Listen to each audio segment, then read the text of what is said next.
Hey guys, welcome to Brian's Man Cave. So, the Super Mario Brothers movie, it's been out now for a little bit. I know, since me recording this, obviously. And I finally got around to seeing it. I was not sure if I wanted to see it in the beginning. I mean, yeah, when they first announced it, I'm like, okay, Super Mario Brothers movie, we've had the cartoons. I remember watching the cartoons when I was a kid. Still kind of put them on every once in a while, just for that little bit of a nostalgia. But when they announced it and it was going to be an animated movie, and I thought, I don't know if it's going to be something I'd really be interested in.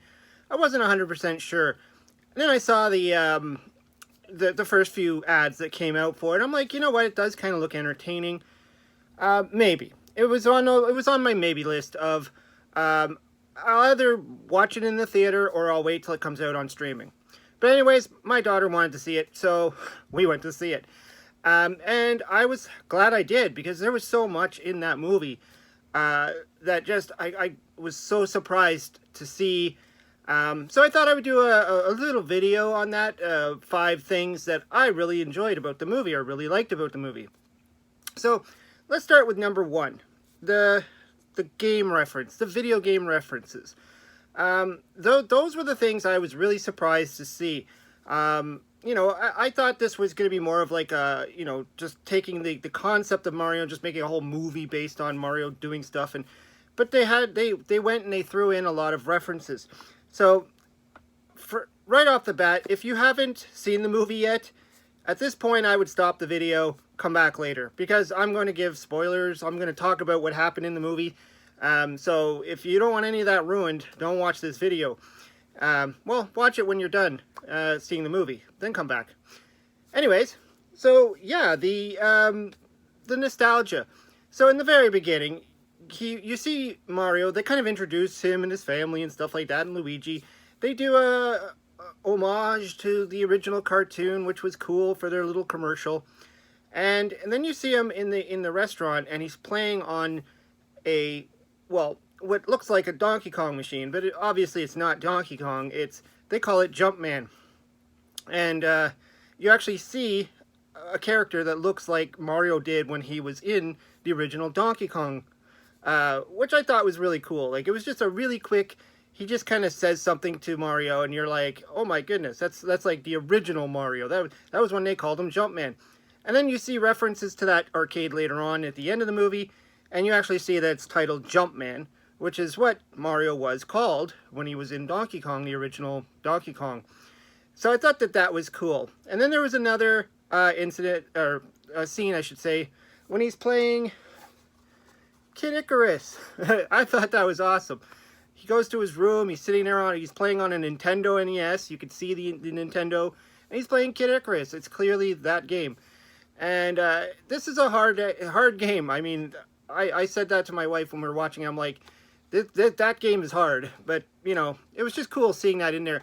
And of course there was also other references. I mean, there was so much going on. There were so many references. Like, there was Punch Out on the wall, on his wall. You could see there was Punch Out. I think even the cafe or something was called Punch Out Cafe. This is something that I'm gonna have to go, like, when this comes back out, or comes out, I'm gonna have to watch it again just to pick up on all the nostalgia references to the older video games. But they were definitely in there. So number 2, the sound effects. I really like how they put the original game sound effects, and they didn't just, throw in the sound bite from the original game and just leave it at that. They kind of enhanced them a little bit, added a little bit more flair, a little bit more soundtrack to it, but you could really hear them. You could hear from all the games, from the very beginning game, first Super Mario Brothers game, all the way up to the new stuff. You could hear when he, bopped on the turtle, it made that little bop sound. The coin noises. Even at the end, when he touches the star, and he gets the star sound. It's not like they just went and took the exact sound right out of the NES and just plopped it into the movie. They enhanced it. They made it sound a little bit more refreshed. Maybe that's how it sounds in the modern Mario games. I've played them a little bit. I have to admit, I'm not fully up to date on all the newer Mario games that came out, but I've dabbled in them. I played a bit of the Super Mario Brothers Wii game, and I've never tried the new one on the Switch, the newer Super Mario where it's all three-dimensional and stuff. I haven't tried that one yet, so there's probably some references that I didn't get. But the sound bites, I really enjoyed them. I love picking them out and being like, yep, that sound was in that game, and that was really cool, and I thought that was an added touch. So number three, sticking with the sound, was the music. I loved hearing all that music when Bowser's ghost, or his ship, whatever they call it, the flying ship thing, the sound effects they had in there, it was kind of like a blend again of the almost like Super Mario 3 sound, but it had a little bit more enhancement to it, and I thought that was really cool. Just throughout the movie, you could hear the little sound bites from various levels of each Super Mario game. Even at the very end, they played a little bit, and it's like when he was in the water world, you heard the sound of the water world. There was an interesting scene where with Bowser sitting with the I can't remember the character's name he was sitting with, that wizard guy, but he was like, oh, come jam with me, and he starts playing the sound of the first underworld in Super Mario 1, the first game, level 1 2. So he's playing that on the piano. I thought that adding those little sound bites in there, the little pieces of the original game, was brilliant. I mean, I was not expecting to hear all these sounds from the games. Number 4, the thing I really liked was the obstacle course that he plays on, that he has to kind of prove himself, or more like a training obstacle course. And they made it kind of like how you would visualize the original game, being in a 2D setting, or a 2D game being in a 3D setting. And I thought that they did a really good job on that, kind of representing how he would have played, realistically on the Super Mario Brothers games.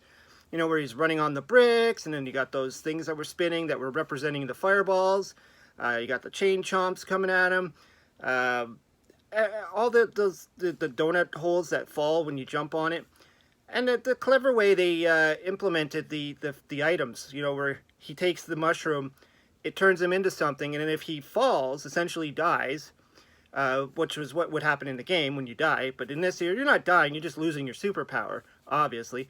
But I thought that was a really well done part there, of when the princess shows him how to do it, and then he's failing over and over again, which is a representation of how we would have done it in the past playing the games. You're playing it, and you fall, you fail, you go back to level 1, whatever, you start again. And they really, just in that little scene alone, just spoke a lot to me. I thought that was really cool, real cool added feature that, you didn't get that type of thing from watching the cartoon very much. Number 5 is the plot.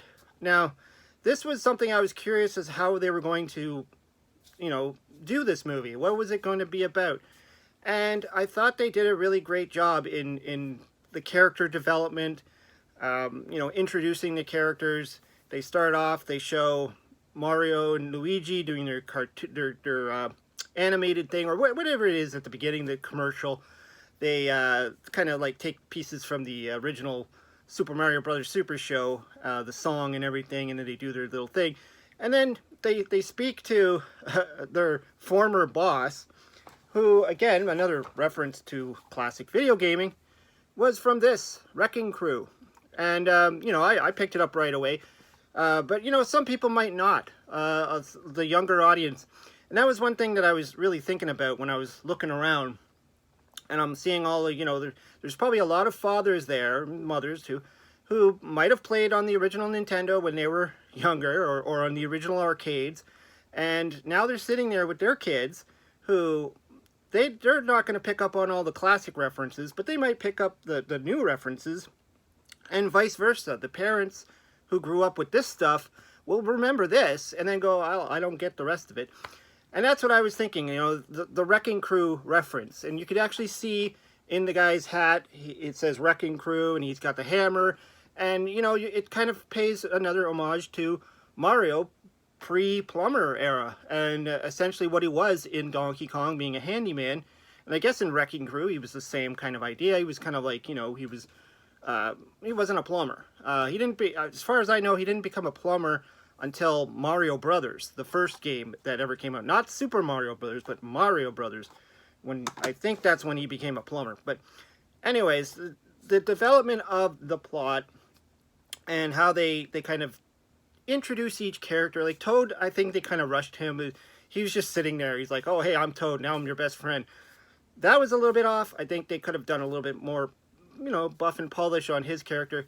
But the princess, I think they spent some good time developing her, showing her as a strong, independent person, not this, weak girl that needs to be saved all the time. And I was wondering, where's the movie going? Because obviously Luigi is the one who needs to be saved in this. But then it also turns out that the princess does also need to be saved at some point.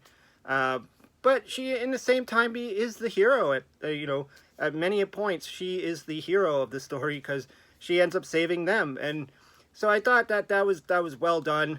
Obviously Luigi's character, again, he was caught, so you didn't really get a whole lot of his essence. This was mostly centered around Mario and the princess, and of course Bowser. Bowser, now, he was really great in this movie. Jack Black couldn't have been a better choice for the voice. I think he nailed it. And Bowser's character, it just had that little bit of seriousness and a little bit of funny mixed together. Perfect. So, honestly, I think that what they did in this movie, they scratched the surface. There's a whole lot of storyline that could have been thrown in there. For instance, Yoshi, obviously, they showed Yoshi. They showed a bunch of Yoshi characters, but it was like a quick scene. They were in the background. They're probably going to be in the sequel, because we know there's going to be a sequel. But yeah, they literally scratched the surface. There wasn't a whole ton of references from a lot of the games that could still be thrown in there. Super Mario Brothers 2, I'm looking at you. You could throw in some of those characters. I think there was some of them, like Shy Guy, I think, was in there. But, obviously, Super Mario Brothers 2, if you're familiar with it, it was a dream. But still, it's still part of the lore. Anyways, yeah, I think I rambled on a lot. But those were my 5 things that I've really enjoyed about the movie, really liked about the movie. It had a lot going on. And if you're a Mario fan, if you played the NES, you're going to have to see this movie. It was more than what I expected it to be. I'm definitely going to watch it probably a few more times. Anyways, let me know what you think. Throw your favorite scenes and what you liked about the movie down below. Always like to hear what you have to say. Hope you subscribe.